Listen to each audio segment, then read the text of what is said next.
Iran's leaders say the Islamic Republic will not surrender and have pledged to continue fighting until attacks on its territory stop. Esmaeil Baghaei is a spokesperson for Iran's foreign ministry and a deputy foreign minister. He joins me now from Tehran. Esmaeil Baghaei, welcome to 7:30. Thank you so much. Thank you for having me. Now, Iran hit a very large LNG plant in Qatar, one that is vital to world energy supplies, not in the United States, not in Israel, but in a neighbouring Gulf country. Are you trying to make the entire world suffer to put pressure on America? I think your question is biased. Why am I saying so? Because you forget about the fact that this was not a war of choice by the Iranians. This war is imposed on Iran, first. Secondly, the United States and Israel have been attacking our infrastructures. We didn't start this war, nor did we start attacking infrastructure. Third, we have made it clear that if you attack our infrastructure, you target any infrastructure that is related to the United States. We are not attacking our neighbors. This is not in our interest to become hostile to our neighbors in the Persian Gulf region. We are attacking only the military bases, the United States assets that are being used to attack Iran. We are exercising our inherent right of self-defense. But you attacked an LNG plant that belongs to Qatar. How is that a justifiable target, attacking a country that is not attacking you in the last 36 hours? When did we do that, ma'am? We did it after South Pars LNG infrastructure Iran was attacked by the United States and Israel. The United States tried to distance themselves from this attack, saying that Israel did it out of their rage against Iran. But we do not distinguish between the aggressors. This is an aggression by the United States and Israel against Iran, and they are abusing the territories, the soil, and the installations that are scattered around Iran in the Persian Gulf countries. They are using their military bases in the Persian Gulf countries to target Iranian institutions. They exploded a desalination plant in Keshm Island using the territory of one of our neighboring countries in the Persian Gulf. So if you are concerned about the groceries, the price of oil, we are concerned about the life of our citizens. 175 innocent kids were killed during the first hours of the attack on 28 February. So if the Western people are concerned about this war, they have to blame the United States and Israel. Did we start this war? No. But that is my question to you. You say that this war, the war of the United States and Israel, is an illegal war. But by attacking countries like Qatar, like Saudi Arabia, who did not attack you, you are also behaving illegally, aren't you? No. Why not? Because we are defending ourselves against those military bases, those military assets that are being used. Those military bases are located in these Persian Gulf countries. Please remember that President Trump himself admitted to that when he said our plane tankers were hit, 5 of them that were located in a base in Saudi Arabia. They are telling everyone, and I think this is known reason for documenting that. It's very clear that they are using their military bases that are located in the Persian Gulf countries to attack Iran. I'm not saying that our neighbors have the intention to harm Iran, but the fact of the matter is that the United States is abusing those installations, those radar systems, those logistical support to attack Iran. And under international law, no country is allowed to let its territory be abused by others for attacking another state. Well, didn't Iran put itself outside of the protection of international law by slaughtering thousands of its citizens whose only crime was to demonstrate against repression in Iran. You are changing the subject, but that's fine. At the same time that we are facing an illegal war by the United States and Israel, we have to face a demonization campaign, Mom. This is a vicious disinformation and misinformation campaign directed against Iranians. We have made it clear that it was first a peaceful protest turned violent by the infiltrators, by the United States and Israel agents that infiltrated in the peaceful protesters. So they committed a big crime by doing that, and their aim was to destabilize the country. Yes, every one single precious life matters to us because they were Iranians. 3,170 people were killed. 2,400 of them were regarded as martyrs because they were either police officers or the innocent bystanders. So they tried to amplify this number. And please remember that the first days of this peaceful protest, President of the United States came out and said if the number of those who are killed are high, we would intervene. So it was provocative. It was a call for more violence against Iranians. Is Iran prepared to make any concessions to end this war? What kind of concession do you mean? We are under constant attack. They are killing our people. They are sending missiles, their fighter jets, everything against Iranians. So right now, as a proud nation, as a civilizational state, we are 100% focused on defending our people, our territorial integrity against this brutal war of aggression. You talk about defence, but you haven't yet explained how it is an act of defence to carry out an attack on the energy infrastructure of a Gulf neighbour. And I think you do not want to recognize the fact that yesterday the United States and Israel attacked our infrastructure. You do not want to recognize the fact that during the first days, during the first hours of 28 February, they attacked an elementary school, killing 175. We are noble people. We have exercised maximum self-restraint. Did we attack their schools? Did we attack their hospitals? Did we attack their Red Crescent Society buildings? No.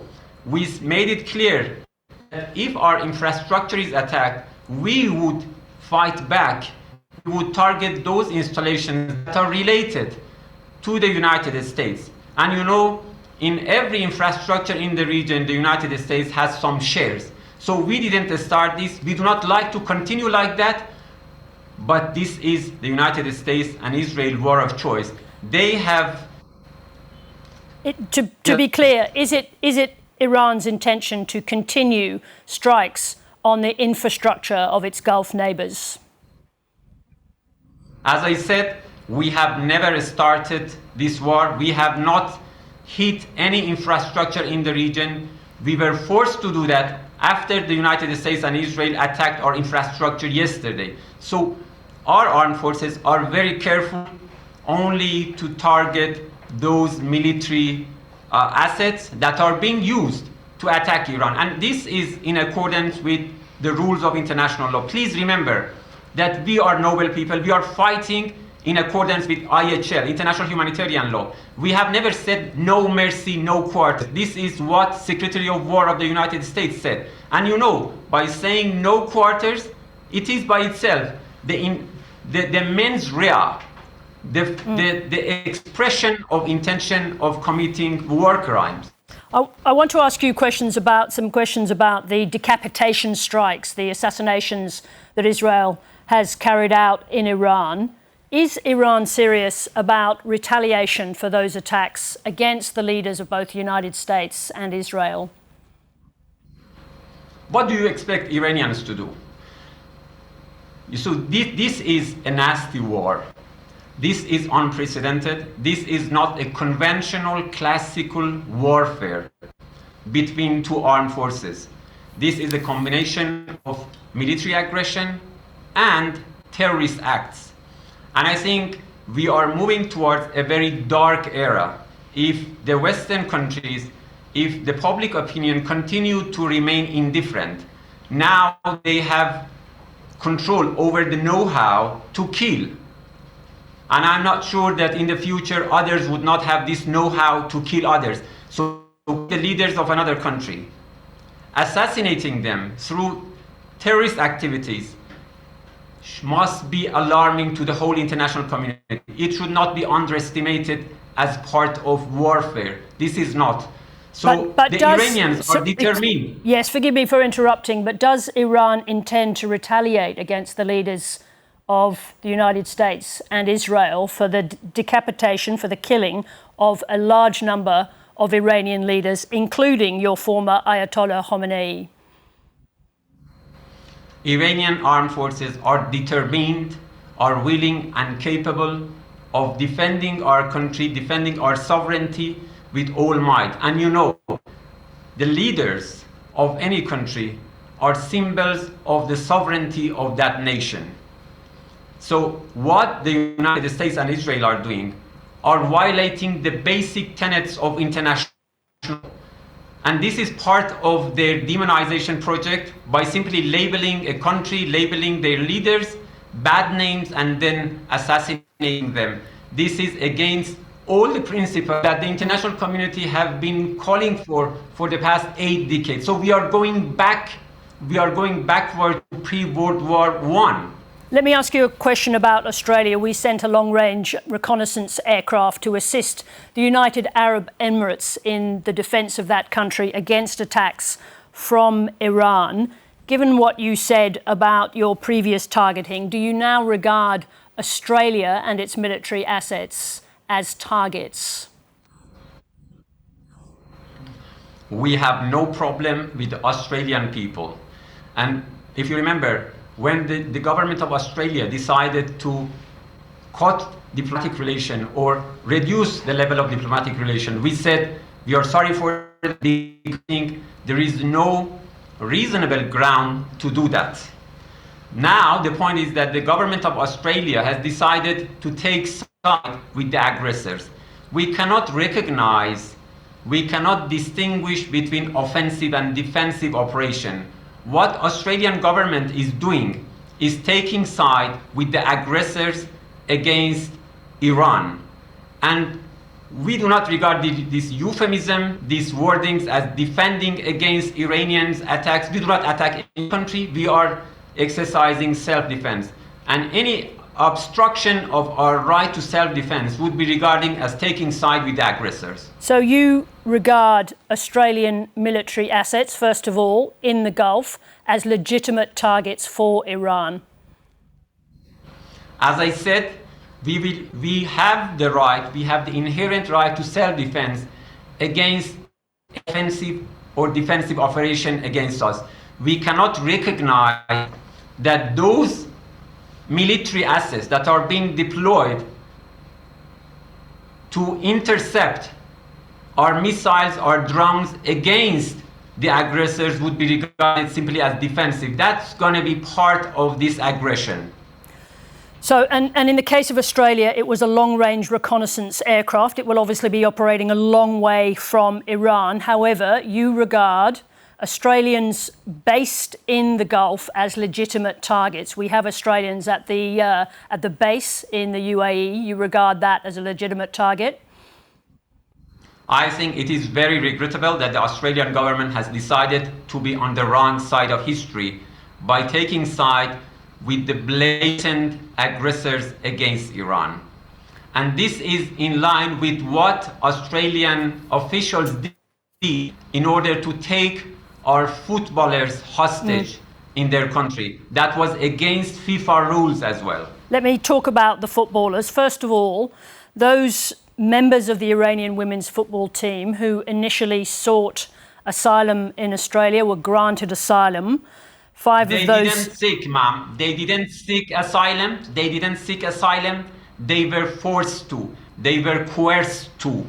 They didn't do it voluntarily. If you're going to say something as outrageous as that, I'd like you to give us some evidence of an assertion that says that the Australian government forced or took hostage or in any way coerced those women into seeking asylum. It was a free choice on their part, and one can only assume they must have had some justification for doing so. What is your evidence they were coerced? They were coerced. I'm quoting their coach. When they were invited to go to a room under the pretext of clarifying the doping or something like that, and then they put a paper beside them, please sign these papers, you can be given asylum, you can be given all what you need. And then the Australian minister posed for a photo with them. You see, this was a shameful sham posture. At the same time that the military of the United States and Israel are killing innocent girls in the city of Minab, our football members, ladies, are forced to ask for asylum. And let me ask you this. All of them went back to Iran. Yes, so of the two who remain in Australia, are you saying they are being kept here against their will? I guess so. And of the 5 women who reversed their decision and went home, can you guarantee that they and their families have not been pressured to secure that decision? 100%. Iranians are patriotic people. We are proud of them. And all of them decided to come back to Iran voluntarily, ma'am. Now, there was reports at the time that these decisions were being made, that there was influence being exercised on those women, perhaps via members of the Islamic Revolutionary Guard. Were there members of the Islamic Revolutionary Guard travelling with the football team? No, this is simply untrue. This is part of that cliches, that negative stereotyping. Well, the mindset of the West media about Iran. That's simply untrue. Let me just say this, in asking that question and my basis for it, we have seen how the regime treats its opponents. We've seen Please don't the call beatings. my government regime. Please. The government has been responsible for the mistreatment, the brutal mistreatment of its opponents over a long period of time. Beatings, torture, imprisonment, death. Why would anyone believe for a moment that this government was not one that put pressure on those women to return to Iran? Why should anyone believe the government of Australia, who has been withstanding the long-term, what you call it, asylum seeking by many nationals? They have sent them to Papua New Guinea, they have mistreated them.